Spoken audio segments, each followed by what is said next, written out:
Israel और Palestine का जो वार है इसमें काफी सारे प्रॉब्लम्स आ रहे हैं, लेकिन वो प्रॉब्लम्स हम लोग को क्लियर नहीं है, हम लोग अनजाना डरे हुए हैं। और इंडिया में स्पेशली क्या फर्क पड़ने वाला है ये मैं आपको बताने वाला हूं, लेकिन उससे पहले ग्लोबली क्या फर्क पड़ रहा है ये हमको जानना जरूरी है कि ग्लोबल प्रॉब्लम्स क्या हो रहे हैं, उसके कारण इंडिया में क्या इफेक्ट आ रहा है। अगर हम लोग ये समझ जाएंगे तो हम ये डिसाइड कर पाएंगे कि हाँ भाई ये सीरियस है, सीरियस नहीं है, या ये प्रॉब्लमेटिक है या नहीं है, ये इन्वेस्टर के फेवर में या फिर नहीं है, या फिर ये स्टॉक मार्केट के फेवर में है या नहीं है, या इंपोर्ट एक्सपोर्ट के फेवर में है या फिर नहीं है। तो देखते रहिएगा आज का वीडियो। सबसे पहली बात, ग्लोबल सिनारियो में ऑयल का प्राइसेस इंक्रीज होना तो तय है, क्योंकि पूरी दुनिया में 1/3 सप्लाई देता है ये जो मिडिल ईस्ट है, ये 1/3 ऑयल का सप्लाई देता है। इसी कारण ऑयल के प्राइस में हाइक आना बहुत स्वाभाविक बात है। दूसरा ग्लोबल इफेक्ट इन्फ्लेशन है, मुद्रास्फीति होगी, क्योंकि जहां पर ऑयल का 1/3 सप्लाई का प्रॉब्लम आएगा तो वहां पे सारे चीजों की कॉस्टिंग बढ़ेगी, डिमांड के अगेंस्ट में जो कॉस्टिंग है वो कॉस्टिंग बढ़ते चले जाएगी, ज्यादा पैसों की जरूरत पड़ेगी, इन्फ्लेशन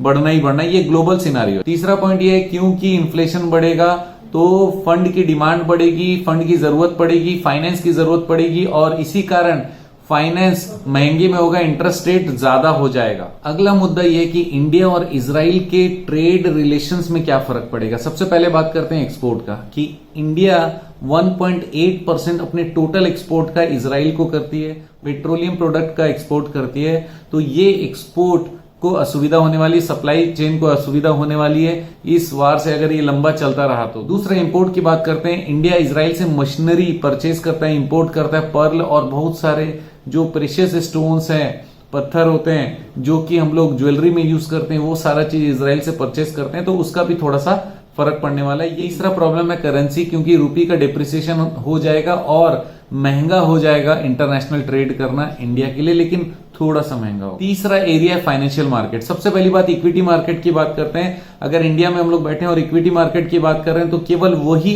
स्टॉक या वही कंपनी के शेयर्स में फर्क पड़ेगा जो कि मिडिल ईस्ट से जिनका कनेक्शन है, इजराइल से, पैलेस्टीन से, या इनसे कनेक्टेड कंट्रीज से किसी का कनेक्शन हो, या फिर ईरान से किसी का कनेक्शन हो जो कि अभी इस वार में कूदने का प्रयास कर रहा है और कहीं ना कहीं पे रेजिस्ट कर रहा है, तो वहां पर प्रॉब्लम आ सकती है, जिसका भी कनेक्शन या जिसका ट्रेड कनेक्टेड हो इन कंट्रीज के साथ में, राइट। दूसरा है सेफ हेवन एसेट्स जो है वो महंगे हो जाने वाले। ये सेफ हेवन एसेट होते क्या है? सेफ हेवन एसेट का मतलब ये होता है कि जब भी आदमी डरता है तो इन्वेस्टमेंट कहां करेगा, वो गोल्ड में करने वाला है, या फिर कोई जो सेफ बॉन्ड होंगे उसमें करने वाला है। अमेरिकन ट्रेजरी बॉन्ड में भी बहुत सारे लोग इन्वेस्टमेंट करते हैं, और इसी के साथ में जो जापानीज येन होता है, जो उनका करेंसी, उसमें भी लोग इन्वेस्ट करते हैं, क्योंकि उनको लगता है कि यहां पर कोई भी दिक्कत नहीं, सेफ है। इसी कारण इसकी भी कॉस्टिंग बढ़ने वाली। गोल्ड का रेट भी जो उछाल आ रहा है ना, वो सिर्फ इसी कारण आ रहा है, इसलिए गोल्ड का रेट भी बढ़ रहा है। अब इंडियन स्टॉक मार्केट का ओवरऑल सिनेरियो हम लोग अगर देखेंगे तो उसमें बहुत ज्यादा फर्क पड़ने नहीं वाला है, क्योंकि हमारा पूरा जो इकोनॉमी है ये पूरा कंज्यूमर बेस्ड इकोनॉमी है और हमारी जबरदस्त जनता है, और जो हमारा पॉपुलेशन है पूरी दुनिया का सेकंड लार्जेस्ट पॉपुलेटेड कंट्री है, और यहाँ पर जो कंज्यूमरिज्म है और इंटरनल स्टेबिलिटी है बहुत ज्यादा अच्छा है, क्योंकि जब से ये नया गवर्नमेंट आया, मेक इन इंडिया का जो कंसेप्ट आया, stand up India, startup India, ये सारी चीजों के कारण बहुत सारी चीजों में इंडिया खुद अपना काम कर लेता है। इंडिया में भी पेट्रोलियम के काफी सोर्सेस हैं, लेकिन फर्क थोड़ा सा ही पड़ने वाला है, बहुत ज्यादा पड़ेगा नहीं। अब इन्वेस्टर के सेंटीमेंट की बात करते हैं। अगर आप इन्वेस्टर हो तो फिर आपका सेंटीमेंट कैसा होना चाहिए? देखिए, लॉन्ग टर्म अगर आप देखने वाले हैं तो ये बहुत बड़ा मुद्दा अभी तो नहीं है, और अगर स्टॉक के रेट्स में कुछ करेक्शंस आते हैं तो ये परचेजिंग का सही टाइम है। अगर आप खरीदना चाहते हो तो अभी खरीद सकते हो, ताकि लॉन्ग टर्म में बहुत ज्यादा बेनिफिट कर सको। लेकिन जो फंडामेंटली स्ट्रॉन्ग कंपनीज हैं उनको आप नजर में रखिएगा। और एक और चीज मैं आपको बता दूं, लगातार न्यूज पे, खबरों पे बने रहिएगा, ताकि आप लोगों को पता चले, अगर आप स्टॉक मार्केट या फिर इन्वेस्टर हो तो फिर आपको पता रहना चाहिए कौन कौन सी कंट्री इन्वॉल्व हो रही है, उसका इंडिया के साथ कनेक्शन क्या है। जैसे ही आप ये देखने लग जाओगे और आपका स्टॉक भी अगर उससे कनेक्टेड है तो फिर आपको उस समय वहां से देखना चाहिए कि एग्जिट करने की जरूरत है या फिर नहीं है, कितना इंटेंसिटी, ये भी देखना पड़ेगा।